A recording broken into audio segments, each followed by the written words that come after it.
Ky podcast përkrahet nga IBAS.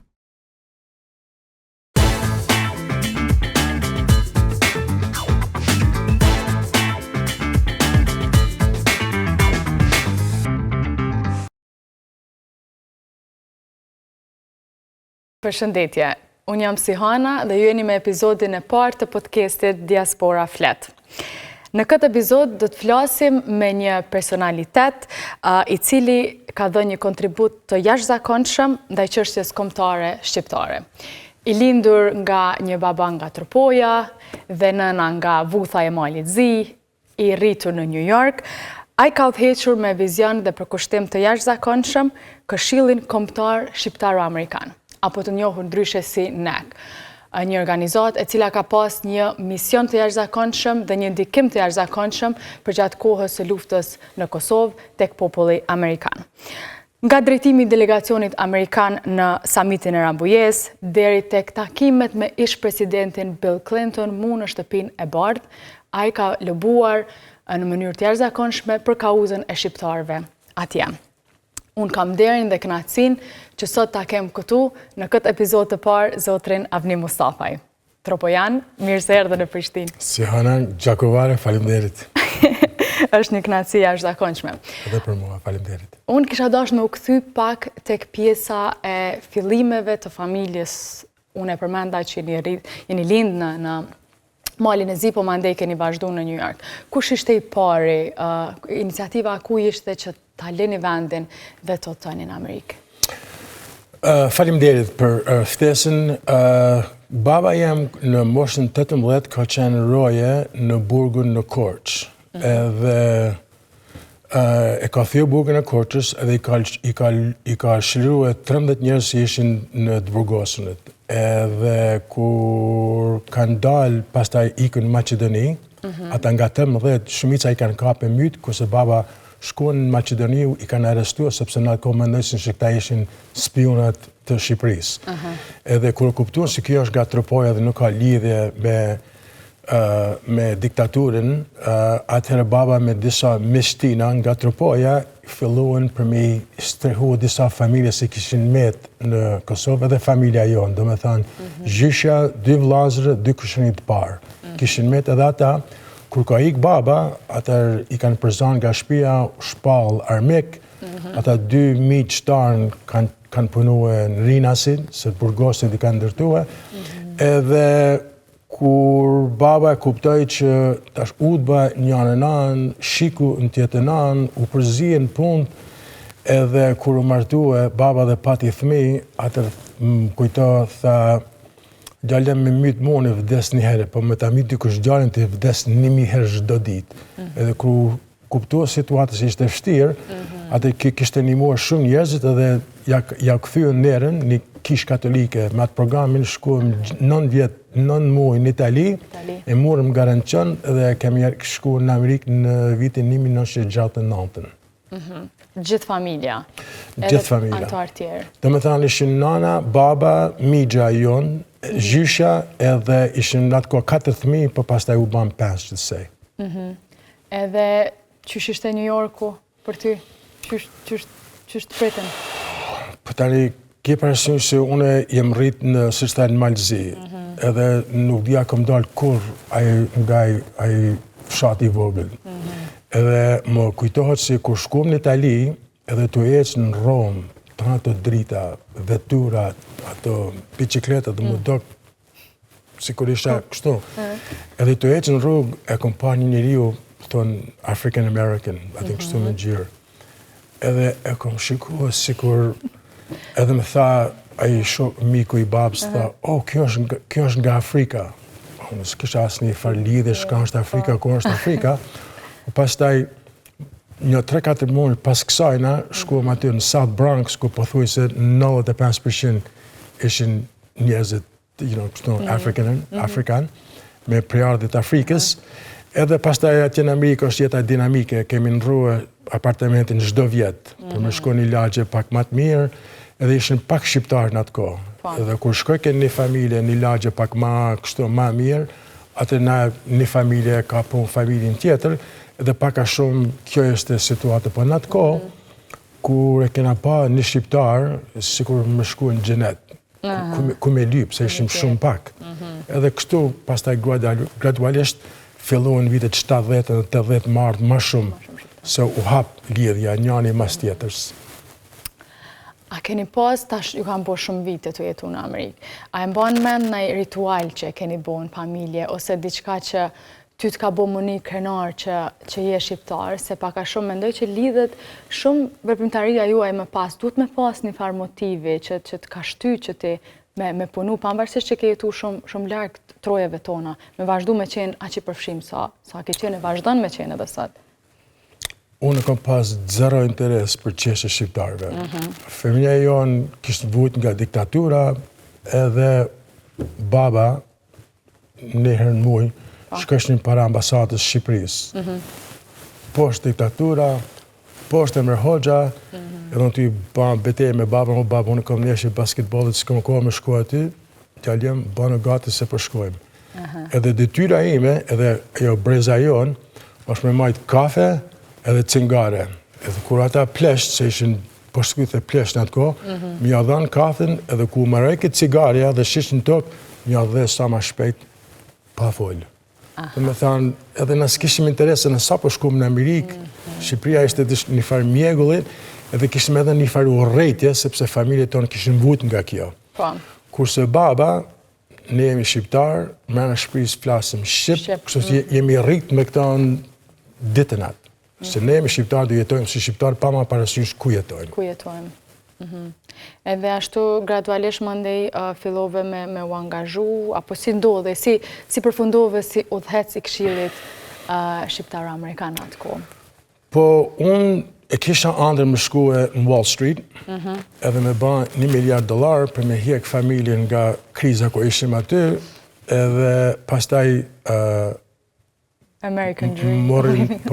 Morin telefon dhe kosh dhe tha, im ka shkoj Shqipëri, për me punua për fondacionin Soros, edhe unë s'kam pas as një ideja shka është një fondacion, promovimi i demokracisë për mu ishte një mjegull, po unë i thash vetë se unë qofë se shkoj në Shqipëri.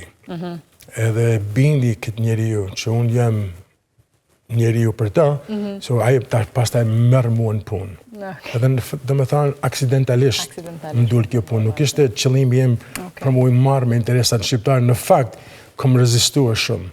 Sepse kur nisha fjallët, sa kanë vujt këta tantë, unë bile më vike fështirë me kuptua pse kanë këta njerëz interes me Shqipëri, masi vetëm kanë vujt prej sajna. Pastaj kur shkova në Tiranë, e kuptova. Çka kuptove? Po, gjitha të urrejtje që kisha, ku mu më kujtojtë që ishim në aeroplan, Alitalia. Edhe piloti, tha, zonja zotëri, në krahën e majt, tani është Shqipëria. Edhe në atë sekund, se kam pas karriken të dritarja. Edhe kur kom shyrë poshtë, edhe kom pa tokën shqiptar, në atë moment, i thash vetës, sikur po flasim tash, jeta jote ka ndryshuar për gjithmonë. Edhe kur dola nga aeroplani, edhe shkuëm në kamion kinez prej në Rinasi deri në Tiranë, i thash vetëm, s'kom ditë si ka pas luft këto. Rrugët, çkatruam, pallatet, gjysëm, gjveshën, edhe i thash vetit, çfarë urrejtje du të me pas, ta njerëz janë të vujtën. Edhe kjo është momenti kur i thash vetit, po më doket pak banal, me kalu jetën ty njek pare, ku ka mundësi mu marrë me këto qeses janë shumë të rëndësishme, jo vetëm për Shqipëri, pa edhe për vetës. Deshta me dedikua jetën teme në këtë punë. E kuptova në atë sekund. E cili mandej, cili ka qenë ndikimi që e ka pas Këshilli Kombëtar Shqiptaro-Amerikan? Po tani unë e marrova mandatin, në fakt e patëm kontaktin për 1 vit. 1 vit u ban 2, 2 vit u ban 3, 4, 5, edhe pastaj u ktheva në New York, edhe ne kuptuam si situata në Kosovë pa acarohet. E pam. Edhe disa njerëz ishin takuar edhe para me, edhe pe krijojmë një këshill, duhet më marrë në Washington, Edhe pastaj kishim disa takime, u hap fondacioni kjo Këshilli Kombëtar Shqiptar Amerikan, Ilir Zherka, edhe prej tërpojës edhe familja Zherka, ishte drejtori ekzekutiv në Washington, edhe mua më kanë emëruar presidenti i Këshillit. Kështu që gjitha këto, megjithëse unë po flas, unë vetë s'kom bën asgjë. Unë kom qenë pjesa e ekipit e disa njerëz që janë angazhuar me këtë punë edhe para se marrën me këtë punë. E cili vit ishte kjo, për cilin vit po flasim? Kjo, unë u ktheva nga Shqipëria në fund në 96, edhe nga 98-ja u formua, ndoket u hartuar në 97, pastaj në 98-in e morën pak më seriozisht. Edhe janë nisë me takime, edhe në atë kohë ne dilshim para Kombeve të Bashkuara, edhe bërtiqim sa kena pas mundësi me na nije dikush, se ne ishim të hujt. Me i thanë dikuj nësë je shqiptar, am Albanian, të këshirshin Albania. Ku është Albania? është në tjetër anë të Italisë, afër Greqisë, okej. Do me thanë, ishte paka shumë, kjo ishte, edhe ne kuptuam që mundesh me dalë me vërtet në rrugë, sa të duash, po nuk është puna sa vërtet në rrugë, puna është me hi përmena edhe me folë me njerëzit duhur. Edhe kuptuam se në Amerikë, senatorët dhe congressmen, ata përfaqësojnë popullin e tyre. Edhe tash janë nisim na me pas takime me senatorët dhe congressmen, me bagua pare për fushata, edhe m'jau prezentu aty në kërkesat tona. Si shqiptar në Amerikë. Si shqiptar në Amerikë, edhe ki parasysh se në atë kohë nuk ishte as shumë biseda për pavarësinë e Kosovës, po më shumë ishte për drejtat e Kosovës. Po, sepse ata sa për pavarësi, ajo nuk ishte në Amerikë, nuk ishte as opsion. E kështu nga dal mbritet me taku presidentin Bill Clinton në shtëpinë e bardhë. Po du detajet kësaj, qysh ishte ky rrugtim, sepse është me të vërtet diçka shumë e rëndësishme, por edhe veçantë si përvojë. Ajo ka qenë një pikë, ka ndryshuar gjithçka. Në atë kohë, Bill Clintoni ka hezituar mu marrë me çështjen e Kosovës, por Madeleine Albright ka qenë pika kryesore. Edhe për 50 vjetorin e NATO-s ishte një takim në Washington. Edhe ne shqiptarët, po thuajse nga gjithë Amerika, kemi hip në autobus, disa gjithë natën, për më rri para shtëpisë të bardhë. Edhe mi bërtit, sa të kishim mundësi NATO-s, su vini marre. Ju të prezentoni vetëm një ushtri moral, çfarë morali kur e leni një gangster, si Miloševići i ban këtë punë. Edhe pastaj kështu na u afrua një njeriu, të fol me Ilirin, Ilir Zherkën, edhe Ilirin bani me dorë, më tha, ky njeriu thotë si Bill Clintoni don mu takua me ju. Edhe në atë moment, sikur as nuk e kuptova. Po, what? Po, tha, Bill Clintoni don mu takua me ju. Kur? Tash në këtë moment, po, u ban sa ishim 10, edhe shkuam aty në West Wing, që është ku ban ato takimet të rëndësishme në shtëpinë e bardhë, edhe him në sallë, edhe ty i prit, kur u hap dera, dul Bill Clinton, edhe mu duk sikur as nuk ecin kam, po ishte në ajrë. Atë si një vizion, po me talentin e tina, ka ardhë në tavalin edhe na ka dhënë dorën gjithve. Mi se keni ardhë, faleminderit se keni lanë kohën po mu taku me no. Edhe qëllimi në atë kohë ishte e shka kërkoj aje nga ne, është që është shumë vështirë me vazhdue bombardimi i Amerikës, sepse populli i Amerikës, Amerika nuk ka interes kombëtar në Kosovë. Ku është interesa kombëtar?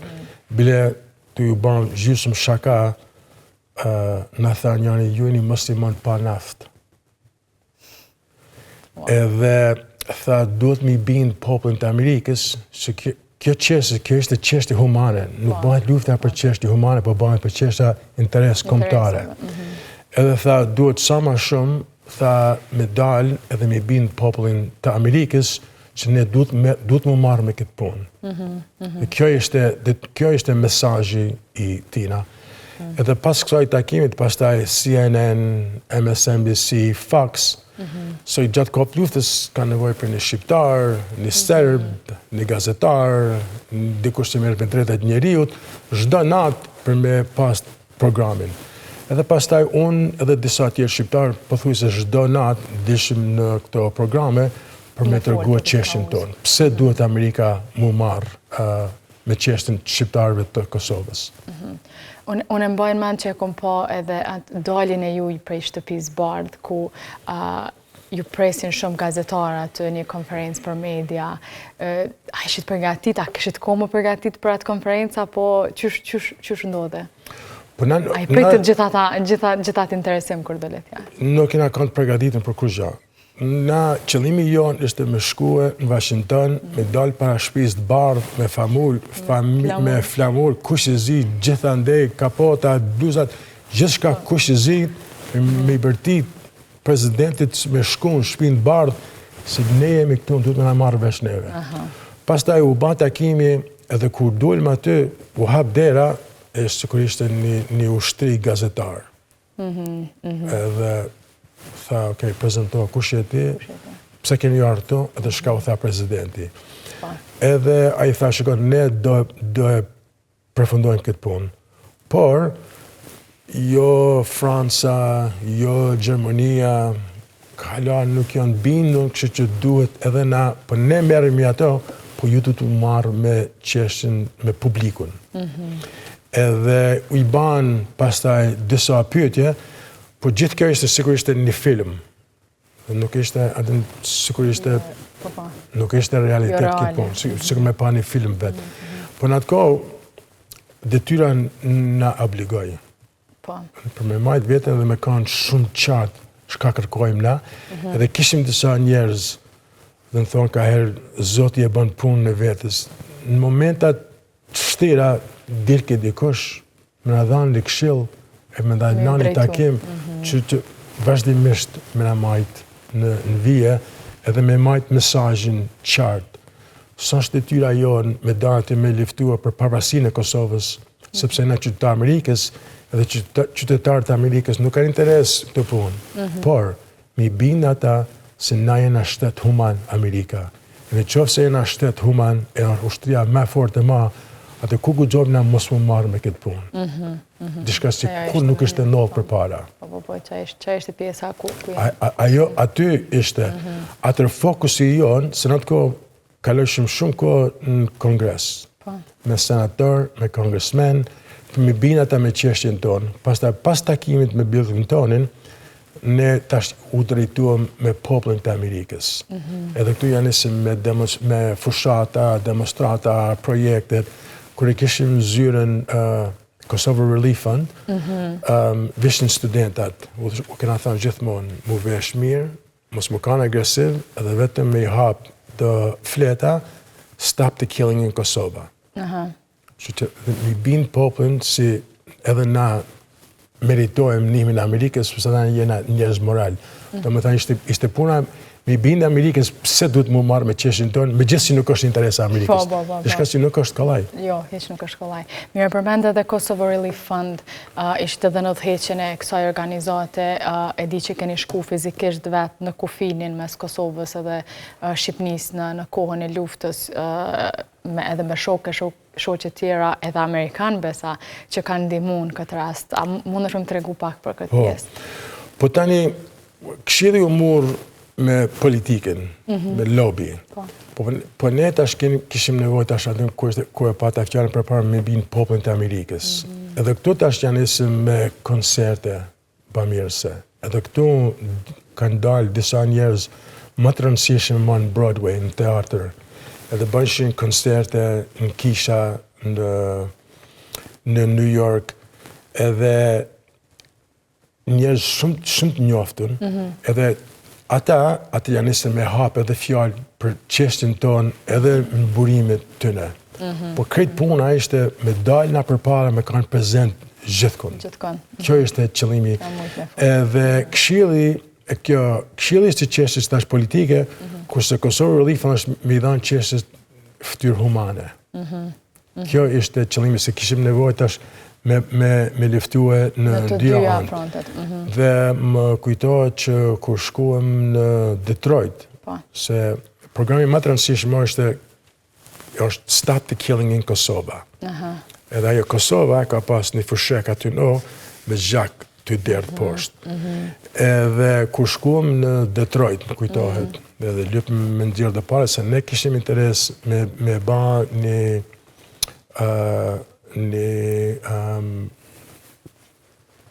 advertise, an ad, në New York Times, me kanë një fashe komplet, jo të vogël. E qëllimi është me krijuar një shok, që kur e hap dikush gazetën, kur të vjen atë, mu nalë, me bo stop. Dhe kur shkuam Detroit, edhe ja shpjeguam pse kena dalë, ta dishka tha, ka kalua koha për këtë punë. Lufta është në betej. Thamë zotëri edhe na i nimojmë me nxjerr pare për luftën, për ne kjo është i luftë si duhet me bante në media. Pastaj ky është i pare si na dha pare, se kishim nevojë me mbledh $128,000 për me pagu për me dalë ajo ad në New York Times. Edhe me Fadil Berishën, Donika Bardha dhe Gary Kokolari, po të se kena shku, ku ka pas një shqiptar me lyp $5, okej, $5. Që me mbledh. Për me mbledh edhe sa ma shpejt kjo punë, sepse ka çdo ditë na ka dokë se një vit. Dhe kjo është pastaj krijoi edhe një urgjencë, kështu që lufta pati nevojë më banë në dy anë. Në politik, po dhe me popullatën të Amerikës. E përmende pak a shumë sfida që i ke pas, pa ka në moment që sa herë ta kujtën të është i sikletshëm ose një moment vështirë që i ke pas gjatë gjithë kësaj karriere? Ka pas shumë, sepse mërë në këshillit, nështë ishim 2, 3 ose 4 se e kishim marruar fakultetin në Amerikë. Kurse këta tjetë ishin bora me edukatën si nuk e merë në shkollë. Njerëzit që kanë kaluar kohën në burg. Edhe nuk dishim na ty bërtit, na ty i folë, por nuk dishim apo na njekush, a ka interes kush në çështjen tonë. Edhe ne jemi marrë me diçka si kur kush nuk e ka provuar përpara. Nuk e kena pas një farë programit. Çdo ditë keni mësu tu e bëhet punë. Tu e ban, tu e mësu. Tu e ban, tu e mësu. E tu e përpara. Paka shumë kjo ishte sfida. Kjo ishte sfida në atë kohë. E përmende pak Fadil Berishën. Unë e di që nuk ka shqiptar që shkon në New York e nuk kalon ka zyret e juja Avni Mostafa i Fadil Berisha. Cili është raporti me Fadilin? Po, nana e Fadilit, ne thomë, është bia e jonë. Kështu që kur familja e Fadilit shkojke të motra e Fadilit, që kishëm afër, ajo shkojke të vajza, po bujke të shtëpia jonë. Kështu që nana jam e nana e Fadilit edhe kësaj ditë e flasin një herë në javë. Do me thani, kishim këta, po nuk kena pas lidhe se Fadili u merke me art, unë me sport, a i shofer për babën të vetë, unë shofer për babën të temë, paka shumë një farë përshëndetje dhe kjo ishte.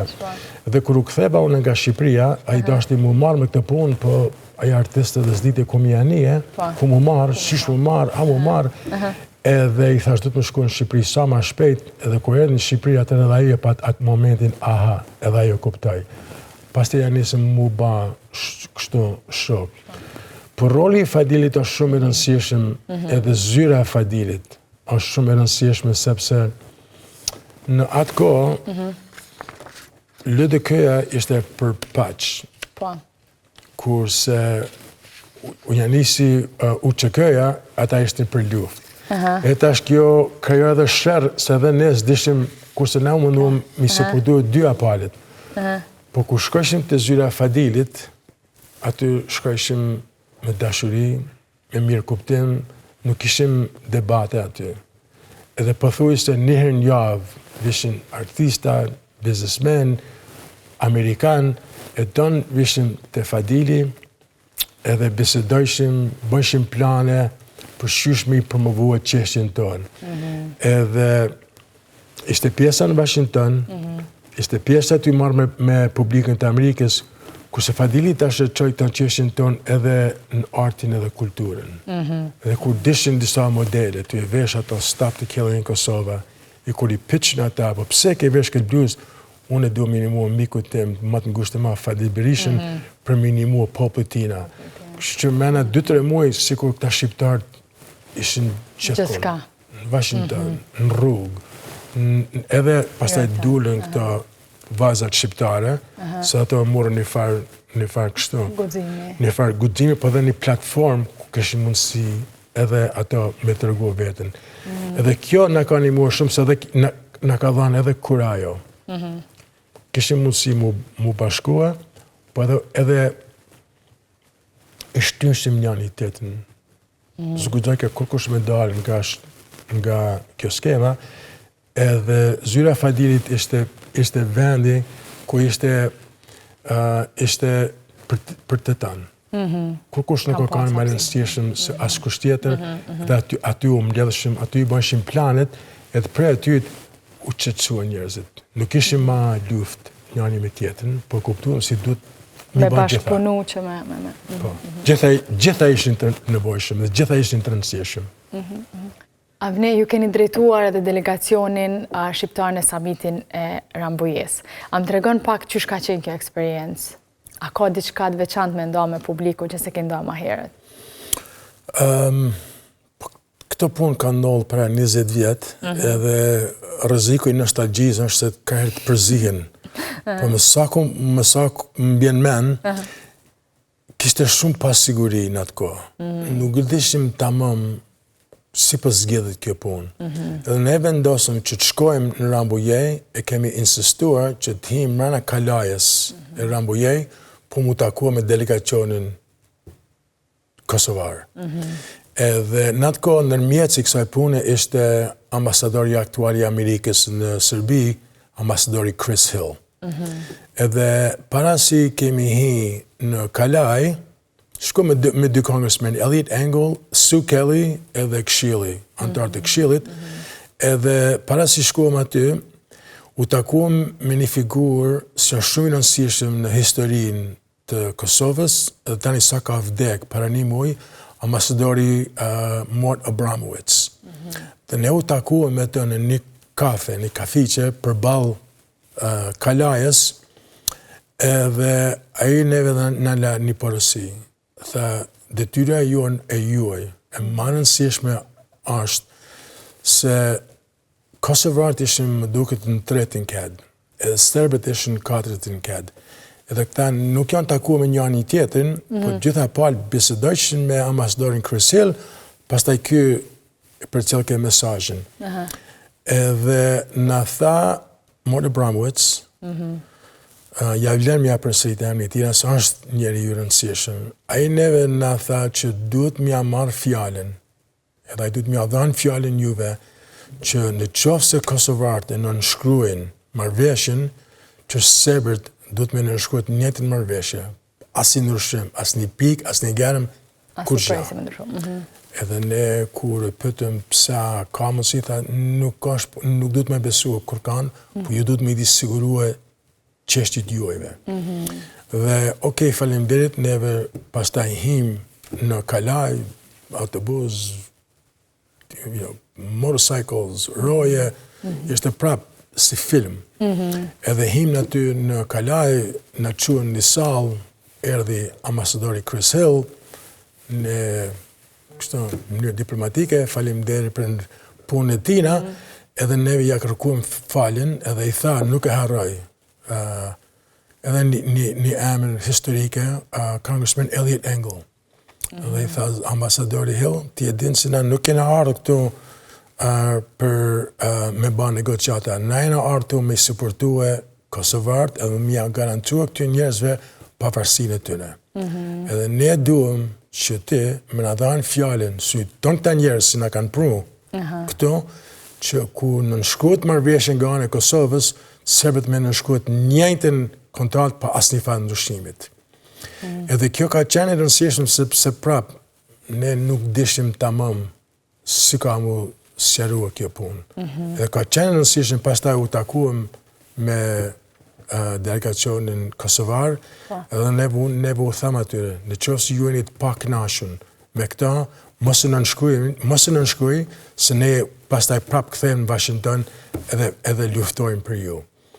Ata në falenderuam, edhe atë nuk e nënshkrua kontrata, ishte një pauzë për 2 javë, edhe unë edhe Ekrem Bardha, edhe Ekremi është një figurë i rëndësishëm, pastaj gjithë të tjerë u kthyer në Amerikë dhe unë Ekremi shkuam në Paris, se në atë kohë u lënë që shqiptarët i dhanë fjalën se kanë më nënshkruar kontratën, po kishin nevojë me bë biseda në përmenda, edhe unë edhe Ekremi kemi nejtë në një hotel përballë shtëpisë të giganti i madh Ismail Kadereja. Edhe kemi pi kafe me të çdo ditë për një shpjeguar ku ishte situata nga ana e Amerikës, sepse ai tha se ai ka fol me palën e Kosovës. Edhe ai kishte nevojë me sqarim tamam me ditë çka ka bërë. Ku janë pengesat, ku janë rreziqet për mja përcjellë këtë mesazhin. Edhe pas 2 javë atëre unë nënshkrua kontrata dhe më kujtohet se nënshkrua kontrata nga pala e Kosovës te ambasada e Shqipërisë në Paris.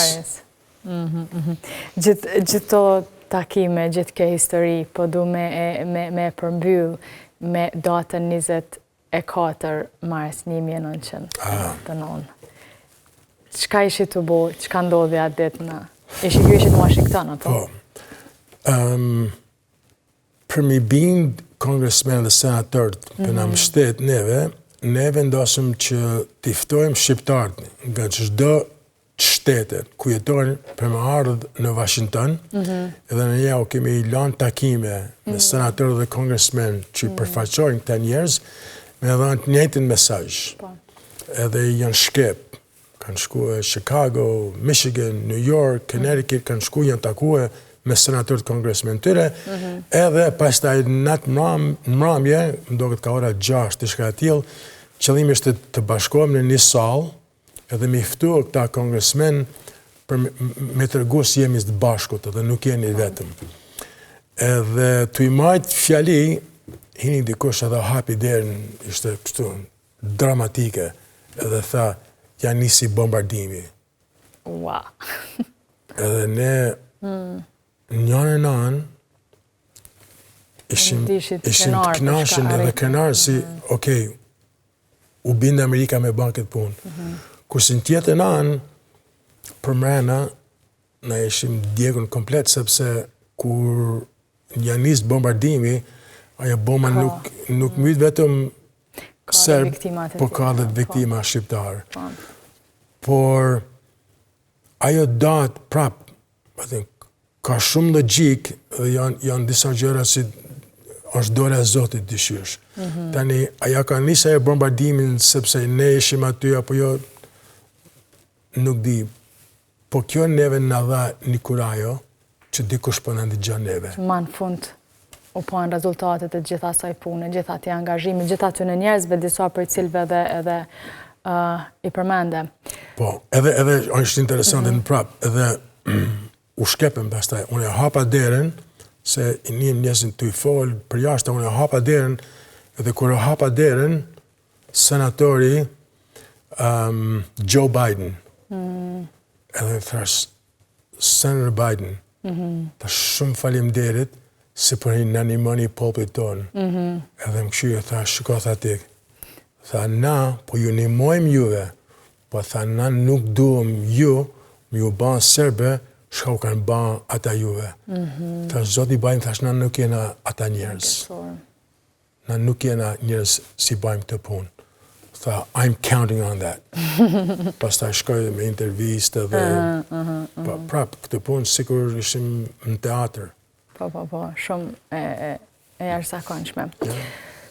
Po sot davni, ka ndryshu situata, jemi në disa rrethana tjera. Unë e di që ka shumë të ri dhe të reja që na përcjellin New York, Washington, Berlin, Vjenë, që e kanë lanë Kosovën, e kanë lanë Shqipnin, po dojnë ende me dhonë kontributin për vendin amë. Cili kish me qenë mesazhi që jep këtë në të rive? Qysh mujnë ata për nga të që janë me ndimu vendit të në? Hajde në Kosovë ose në Shqipëri, hapi s'njëtë dhe me pa, edhe ata pastaj dashurohen me këtë vend. Sikur më ka ndodhur edhe mua. Unë s'kisha interes për këtë punë, ama kur kom ardhur këtu, e kom kuptuar tamam kulturën tonë, traditat tona, jo vetëm në shtëpi, po të popullit tonë. Edhe atë për shembull këtu në New York, mrena këto 4-5 muaj, nështë jenë atakuar me një 5-6 senator edhe me një 10 congressmen. Edhe gjitha takimet që i kemi ba për këta njerëz, në nuk kena liftua për me na ullë taksat, ose me na rregullue shkollat, po gjitha bisedet kanë qenë paka shumë minimua shqiptarët në Ballkan. Kështu që interesa për minimua ekziston. Kurse kjo breza e re nuk kanë lidhje këtu. Po kur vinë një herë, ata janë të lidhën për gjithmonë. Forcojnë lidhjet. Po. Kjo është mesazhi për të rinjt, është që duhet më arë këtu me pa mesin tua. Ti e shef këtu edhe me këto programe të gërmirit. Kur vinë këtu, nërshojnë për gjithmonë. Tani, sa për mesazhin për politikant në Ballkan. Shpesh herë në këto vitet, kur vinë në Amerikë, bashkohemi, kemi dark, falenderojmë njëri tjetrin, njerëzit marrin çmime, çilsa. Okej. Po tani ka ardhur koha që duhet më ul në tavolinë e me konsultuar njëri me tjetrin. Sot ka shqiptar në 10 shtete të Amerikës. Dhe me thanë, mundësisht 20 senator, se çdo shtet i ka 2 senator, e nështë 4-5 congressmen çdo shtet. 10 deri 20 congressmen, 20 deri 50 senator, kjo është ushtri e madhe. Edhe ne kemi nevojë që të konsultojmë njëri me tjetrin, që gjithë shqiptarët nga gjithë këto shtete me pas një mesazh që është të koordinuar nga qeveria këtu dhe nga qeveria në Kosovës. Me kalua koha për me hangër dark, diçka që është shumë e mirë, po duhet ma shumë konsultim. Sepse në fundit, senatorë dhe congressmen, ata merren me çështjen shqiptarët, sepse shqiptarët e Amerikës i obligojnë për më marrë me çështjet tonë. Se ne votojmë aty, paguajmë taksat aty, edhe u japim pare këtyre njerëzve gjatë kohës fushatës. Edhe kështu fitohet beteja, kështu kjo është lobby më fort e ma, është kur shqiptarët e Amerikës merren me congressmen, pastaj kur vinë politikantë prej këtuhit, edhe shkojnë mu takue me ata senatorë dhe congressmen, edhe ata janë të përgatitur.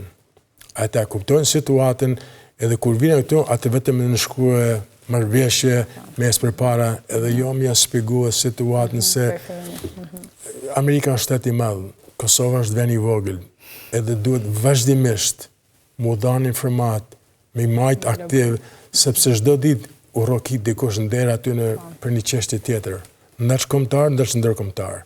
Edhe kje 15 minuta. Në ato 15 minuta duhet mi binë ata njerëz pse na animuar, edhe na shqiptarët e Amerikës pastaj ne bëjmë punën tonë. Ne i bëjmë kontaktet me ata edhe i shtyjmë për mos me dhanë dorë nga populli jonë këtu. Avne, të falenderoj shumë që zgjedhe me nda me neve gjithë këto histori, gjithë këto informata, edhe të falenderoj që rrezikove me qenë pjesë e podcastit serisë parë të Diaspora Flet. Ishte kënaqësi. Edhe për mua kjo është një moment shumë prekse. Faleminderit edhe për ty. Kërkoj falje për dy arsye. Njëra është që si për kuptojnë gjuha shqipe ime nuk është aq e pastër, kështu që edhe e dyta është se këto punë kanë ndodhur para shumë vite. Edhe unë kom qenë pjesë e një ekipit shqiptar që janë marrë me këtë punë dhe vazhdimisht duhen të merren me këtë punë. Edhe ata kanë nevojë falënderim aq sa më dha edhe Timur, kështu që falënderimin për marrë dhe në emrin gjithë ata njerëz që janë marrë me këtë punë. Faleminderit shumë. Faleminderit.